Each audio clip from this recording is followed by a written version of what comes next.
இன்றைக்கி காலையில் நம்ம அரசு சார்பில் 5000 ரூபாய் உங்கள் அக்கௌண்ட்டுக்கு வந்திருக்கோம்.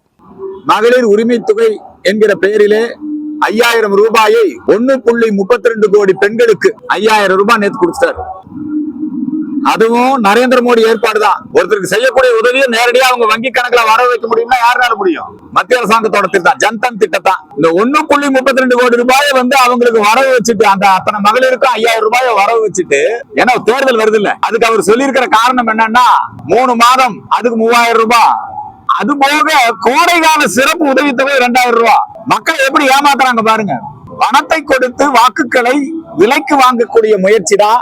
அதுக்கு அரசாங்க பணத்தையே அவங்க பயன்படுத்திக்கிறாங்க. தேர்தல் ஆணையம் இதை கண்காணிக்க வேண்டும்.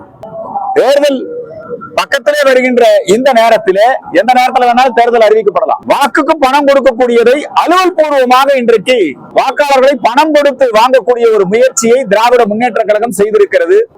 இதுக்கு தேர்தல் ஆணையம் நடவடிக்கை எடுக்கணும். இது பற்றி விசாரிக்கணும். அரசு எந்திரத்தை, அரசு பணத்தை, மக்களுடைய வரி பணத்தை இப்படி எடுத்து இவங்களுக்கு ஓட்டு போடணும்னு கொடுக்கிறது எந்த வகையிலும் நியாயம் இல்லை. அதனால திராவிட முன்னேற்ற கழகம் நாங்க தேர்தல் ஆணையத்துல புகார் பண்ணியிருக்கிறோம். தேர்தலிலே போட்டியிடுவதற்கு தடை விதிக்க வேண்டும் என்கிற இந்த கோரிக்கை இந்த நேரத்திலே முன்வைக்கிறோம். உண்மையிலே இவங்க ஆட்சி துவங்கி 28 மாதங்கள் இவங்க 1000 ரூபாய் கொடுக்கல. தேர்தல் வாக்குறுதியில சொன்னாங்க. அந்த 28,000 கொடுப்பாங்களா? 5000 ரூபாய் கையில வாங்குறாங்க. அந்த 5000 ரூபாயை கையில வாங்கின உடனே அடுத்த கடன் பாத்தீங்கன்னா மின் கட்டண உயர்வு, தொழிற்கூடங்களுக்கு மின் கட்டண உயர்வு, அதே மாதிரி சொத்து வரி உயர்வு, பல்வேறு வகையிலே விலைவாசி உயர்வு.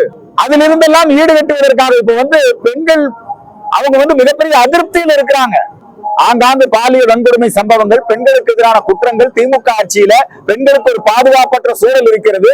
எனவே அவர்களை சமாதானப்படுத்த வேண்டும் எப்படி வள்ளலார் பக்தர்களுக்கு அறிவிச்சாங்க, அந்த மாதிரிதான் இதையும் அறிவிச்சிருக்கிறாங்க. இந்த பணத்துக்கெல்லாம் நம்முடைய தமிழக வாக்காளர்கள் மயங்க மாட்டார்கள், ஏமாற மாட்டார்கள், ஏமாற்ற முடியாது. நாங்களும் நீதிமன்றத்திலும் தேர்தல் ஆணையத்திலும் புகார் கொடுத்திருக்கிறோம். தேர்தல் ஆணையம் இது குறித்து உரிய நடவடிக்கை எடுக்க வேண்டும் என்கிற கோரிக்கையை இந்த நேரத்திலே நாங்கள் முன்வைக்கின்றோம்.